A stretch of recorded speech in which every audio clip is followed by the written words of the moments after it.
joining us for the 2022 Divergent Award Lecture Series as part of the Initiative for Literacy in a Digital Age Research. Today, we are joined by several of the 2022 Divergent Award honorees who are coming together to share in conversation around a topic important to the work we do as educators, scholars, and practitioners. The Initiative for Literacy in a Digital Age is supported by the Kim and Chuck Watson Endowed Chair in Education at Oklahoma State University. Joining us today are Laura Jimenez, Summer Pinnell, Elise Eigman-Adal, Tisha Lewis-Ellison, Jennifer Roselle, and Frankie Siverson. Although this conversation was pre-recorded, we invite your participation in the chat feature or comment section of the social media or website channel you are accessing to view this conversation. In today's Divergent conversation, we are exploring the ideas of transparency and humility in digital spaces, particularly as it relates to literacy and literacy education. So for the panelists, what comes to mind when you hear the words transparency and humility?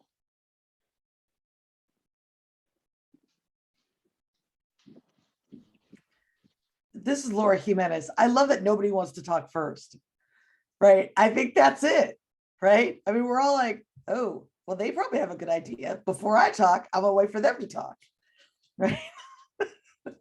But I will say, I think transparency is for me, is on social media, making my mistakes and struggles and foibles and triumphs public.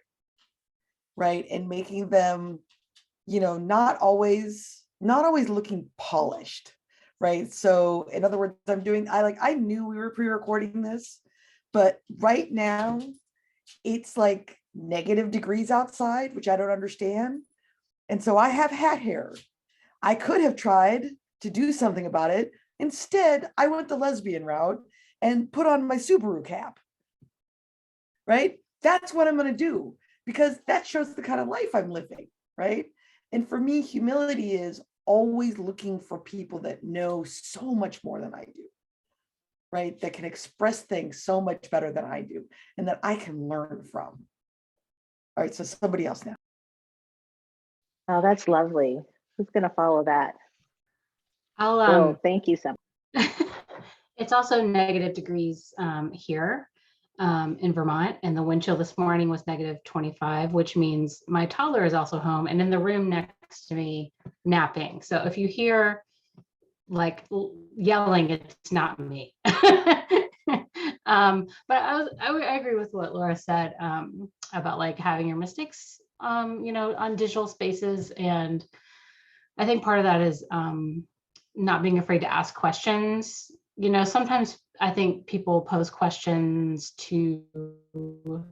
as part of their image to try to make them sound good or woke or something, you know, in the way they pose the question. But it's okay just to pose a question where you really just want feedback. And I think that's something that's really valuable. And I try to encourage my pre-service teachers and, you know, and other students to do that kind of thing too, like just not be afraid to ask questions.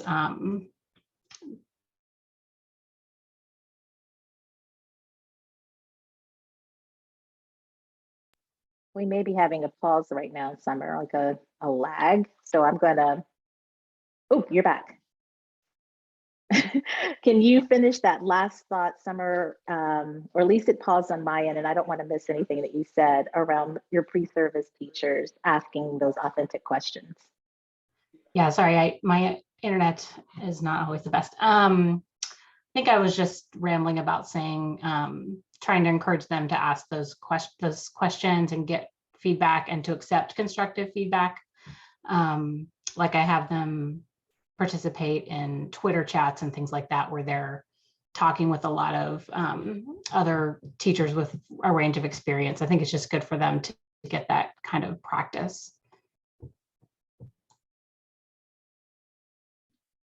I can jump in. I'm Frankie.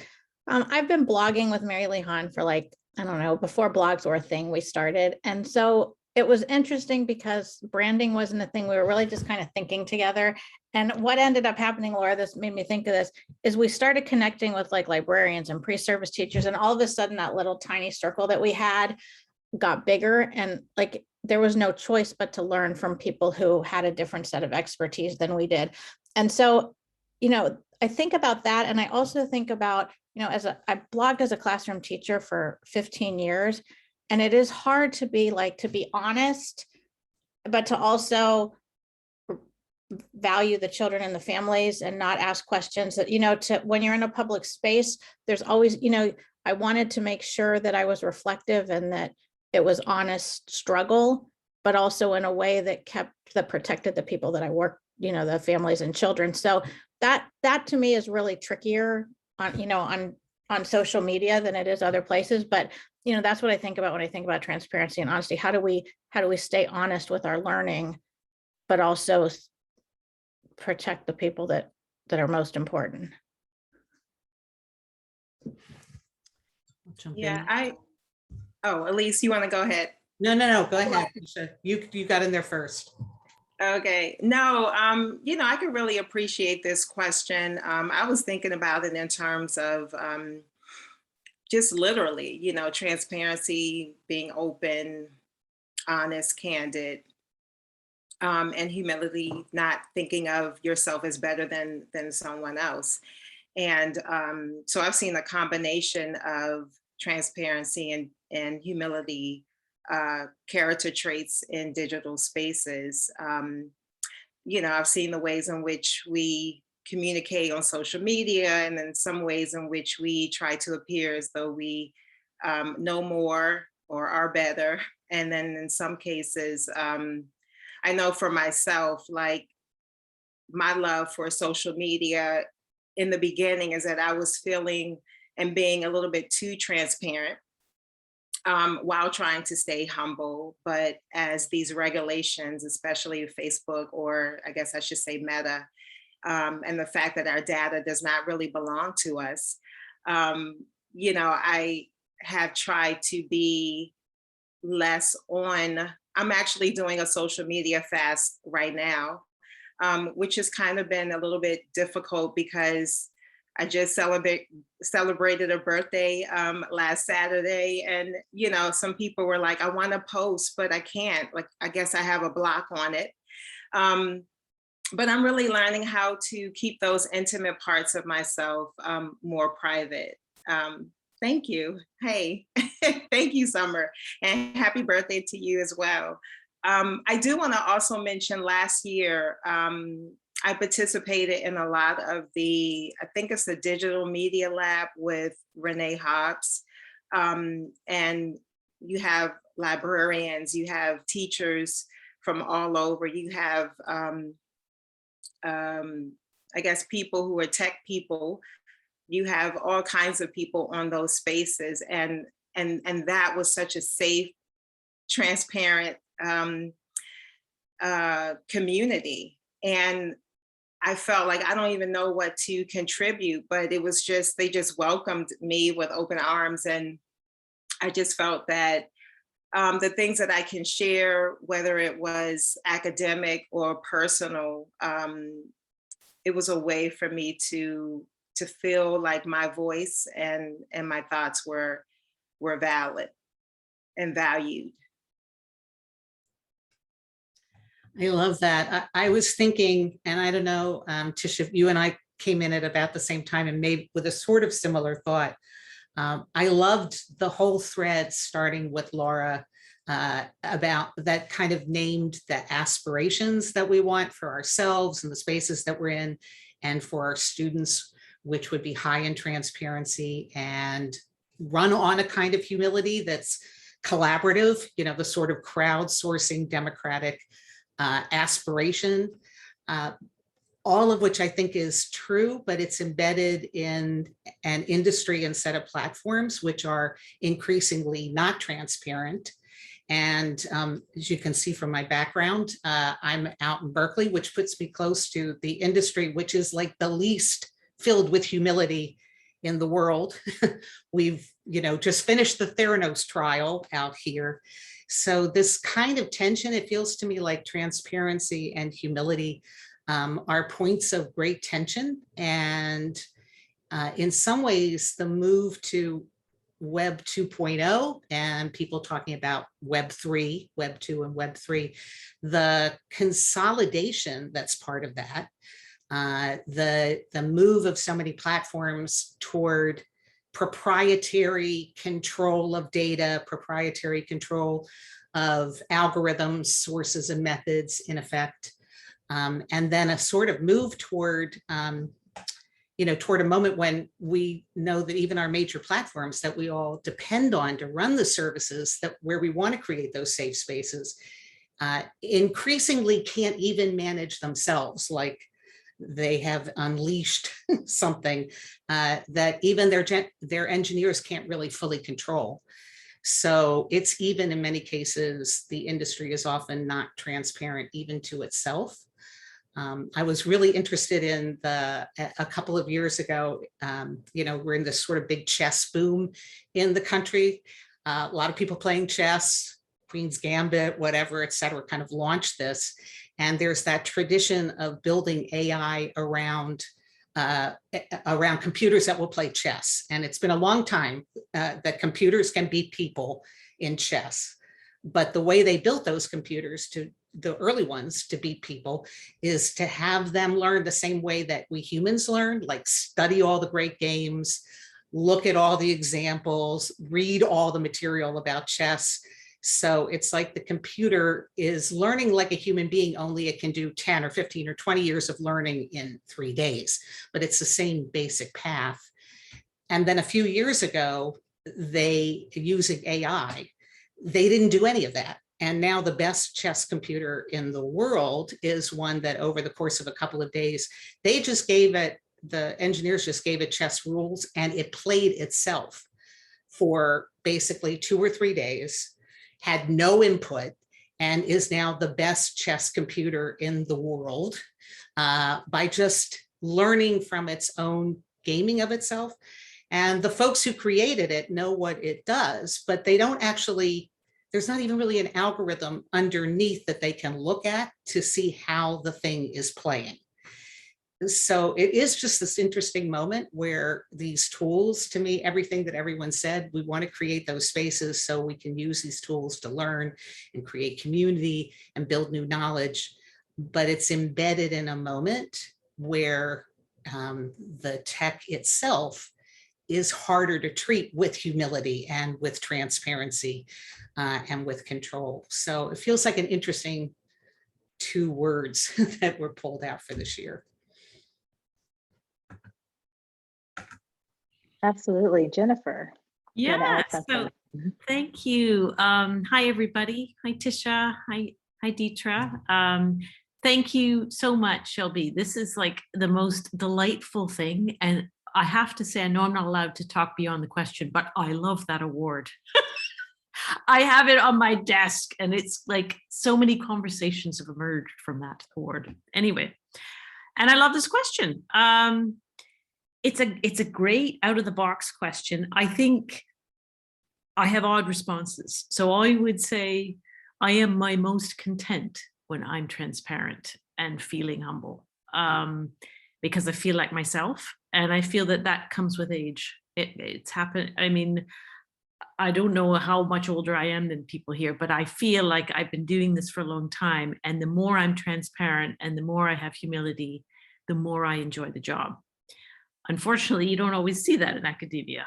I also think about people. I mean, I think about, I don't know, Barack Obama and humility, right? I think about when you feel it and experience it. I just 2 days ago, I'm planning my first study in a school in a week. And we had a meeting and the teacher was very transparent about how upset about the arrangements she was. And she said, she was very brave. And she said, listen, I'm autistic. I feel very awkward about the unstructured nature of this research. I don't feel comfortable with it. and she was visibly upset. And the reason I loved it is I loved the way we could really just all have a caring kind of bubble that was created, and we could talk in an honest way about how do we make this a comfortable way of being? How can we create structure? I'm working with someone named Steve Poole. How can we make this project so that everybody feels there's a circle around them, right? So that's kind of a bit meandering and random, but I think the really best moments in research are when you're transparent and humble, really, because you're actually getting at the essence of things, right? Aren't you? I think the real stuff.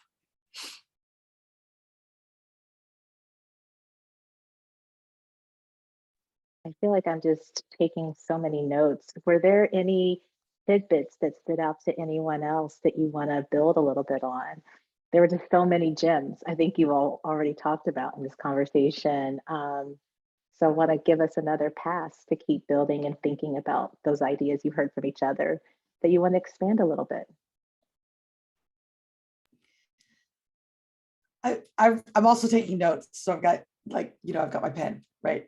I think both Summer and Tisha mentioned, right, this way of building community, right? And I think even this idea, it comes up and over and over and over again when we're talking about social media. I mean, it is social, right? Whoever's designed it, and at least I 100% I fear where, right, Web 3.0 is going, right? I think we should all be aware and wary and hoping for some sort of, policy incentives, policy work to be done around this. But I will say, I think one of the reasons why social media allows me to be my most authentic self, which sounds a little strange, right? But it allows me to be my most authentic self is because I can be less isolated, right? I am a white presenting Latina lesbian in a predominantly white elite institution in the Northeast, right? And so in my physical realm, right, I don't have a lot of contemporary, I don't have a lot of colleagues, peer colleagues. I have a lot of colleagues, but I don't have a lot of peer colleagues. Social media allows me to connect with peer colleagues that I can't do in other ways, right? And I think that's something that we always have to name, because it makes me feel like I'm less of a freaky unicorn, right? I'm, for lack of a better term.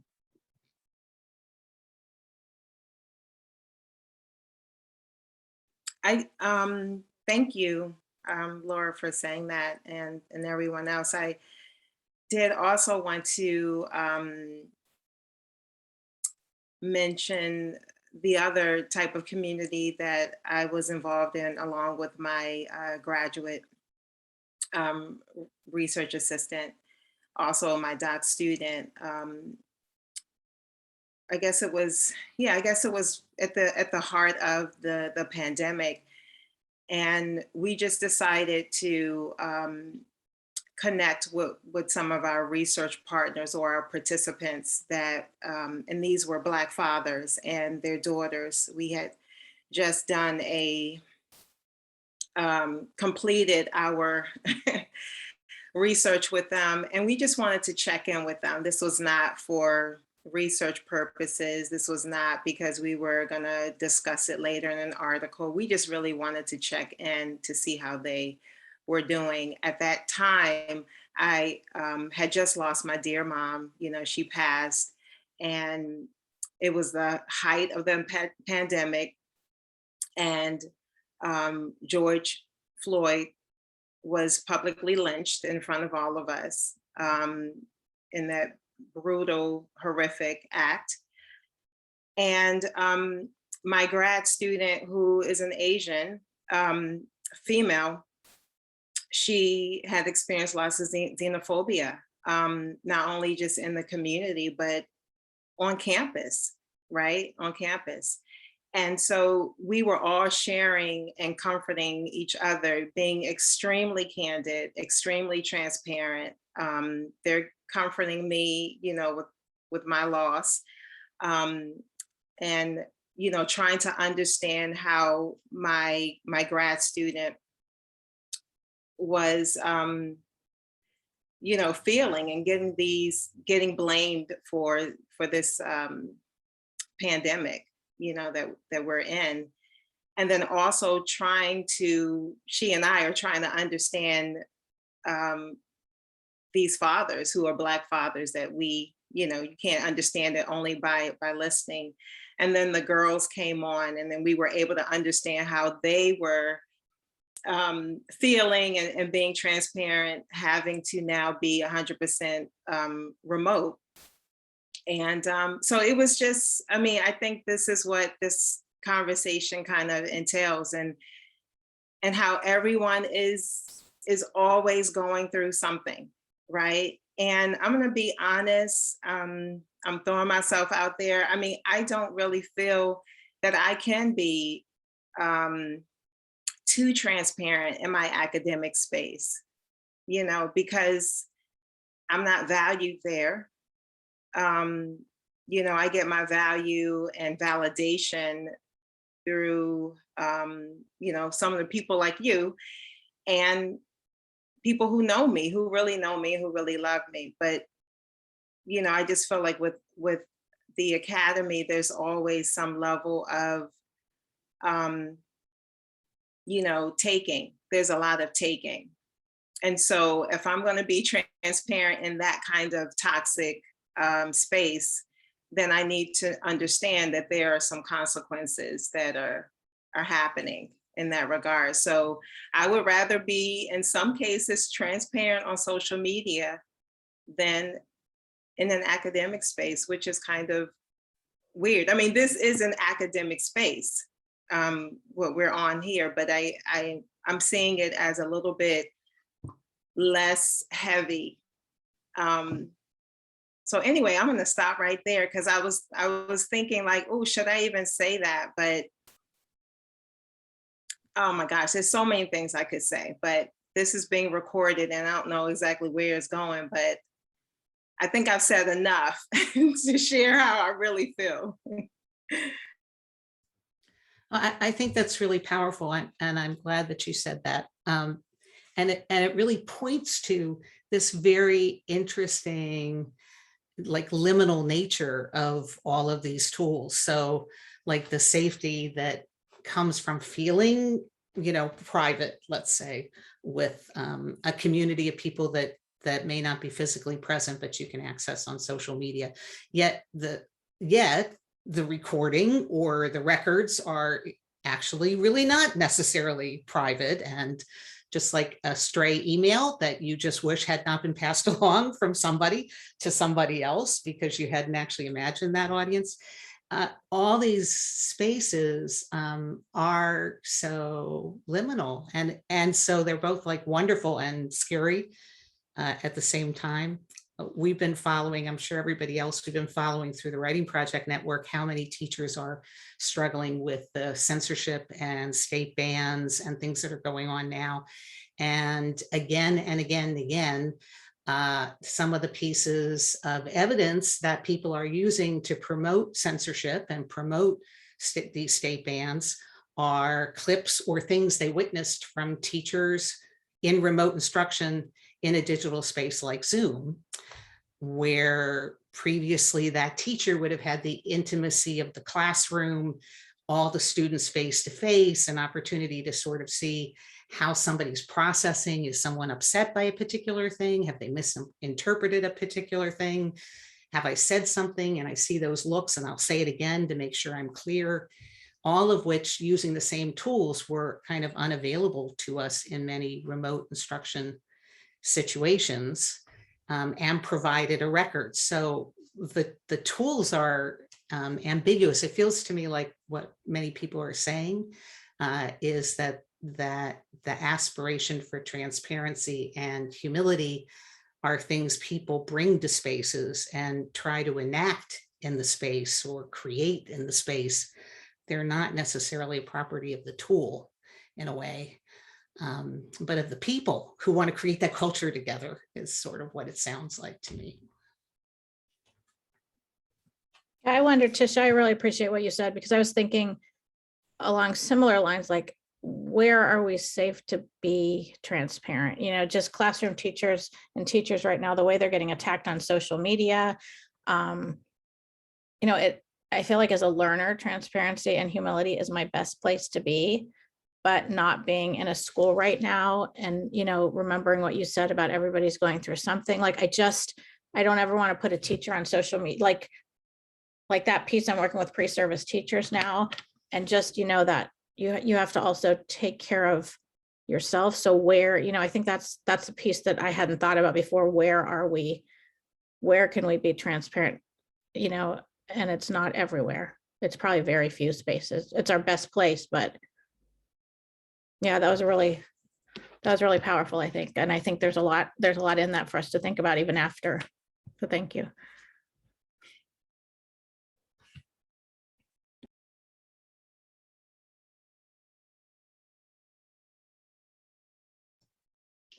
To go off of Tisha's point some more, I feel like I see, like, especially undergraduate student activists who are very transparent on social media, like calling out the institution for harm, especially, you know, racist harm, since, like you mentioned, George Floyd, and asking for action in a way that I don't always feel, like you were saying, I don't always feel I can be that transparent, like on my public Twitter account, for example, like calling out my employer, even though sometimes I do, or sometimes I send an email to higher ups. But yeah, sometimes like the students, I feel like have a little more confidence, you know, in being transparent and all of that stuff, right? Because they're in such a different position than we are. So sometimes I just think about, like, how can we continue to support them as much as possible, you know, while obviously keeping our jobs, right? Like, that's always the tension. And I talk to my student teachers about that a lot too. Like during the Trump era, like I had on I keep talking about Twitter because that's the only one of mine that's public. But so I had like a, you know, very anti-Trump, what's it called? Your cover, the banner picture thing. And I don't remember what it said, but it was very clearly like, fuck Trump, basically. It may have said that. And so my student teachers were like, whoa. And I was like, see, I have a job and I'm not afraid of losing my job for this. But you all may not want to be quite that out there because you don't have a job yet because you haven't graduated. So like, you know, just, you know, that like conversations we have to have about like, you know, how out there are you allowed to be at certain times or in certain positions?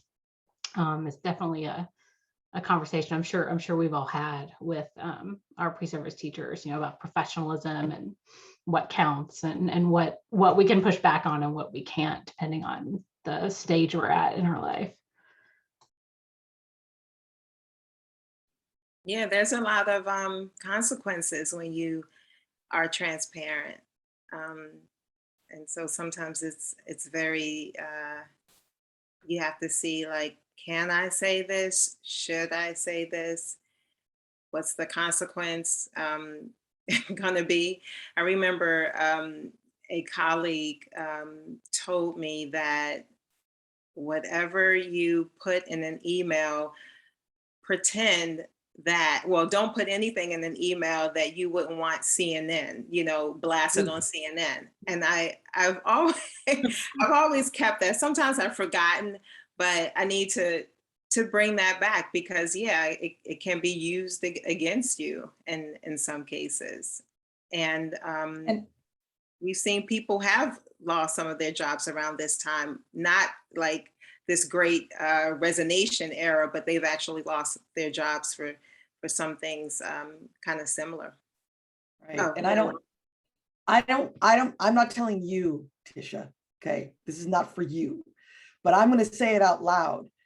Different folks have different levels of, right, of structural, you know, oppression put upon them and their images. I know that I get away with a whole lot more that either Deetra or Tisha would ever get away with because of this big white face of mine.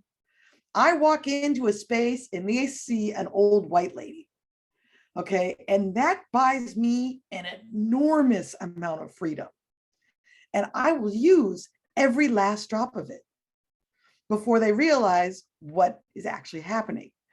Right. And so that's where I will use my perceived privileges, right? Because those privileges are all perceived out in the lands, right? Before I will ask anybody else to walk into that space. So I'm glad you said that. And because, so for those who do not look like Deetra and I mean, we've heard of this term of being a co-conspirator, right? And so you have the opportunity to choose to do that if you really believe what you're saying. So we want to be able to have you all experience what it is for us, because we can't say but so much.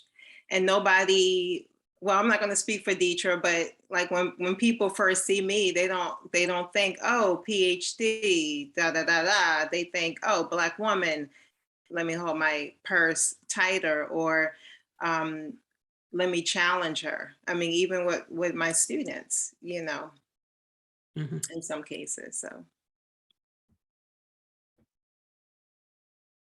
This conversation is so fascinating. I'm staying completely in my lane and not jumping in, although I want to so badly. So it's like sitting on your hands, but really being at the feet of so many incredible people who I admire and taking so many notes and learning from you. Elise, I think you may have unmuted, and I know this sounds incredibly weird to say at this point, but we literally have a couple minutes left. So I want definitely make sure we hear from Elise. And if there are any last thoughts you have, particularly as you think about how to move forward for people who do want to move forward in the spirit that you have all mentored us in around transparency, around humility, around thinking about protection. So Elise, I'll ask you to share what's on your heart, and then I'll ask anyone else to hop in with maybe some last thoughts, and we will close out. I think, I'm not sure when I unmuted, but I think that it was at a moment that might have been much less deep. So I think I was thinking much earlier about one other seemingly different thing. And it's because this conversation is about digital spaces. We've talked a lot about digital spaces and digital tools and literacy education. We brought our students in, but I was also thinking about literacy itself. And one of the things that I just think would be fascinating for to study with students is to understand how we're inventing incredible literacy actions and tools and symbols to advance transparency.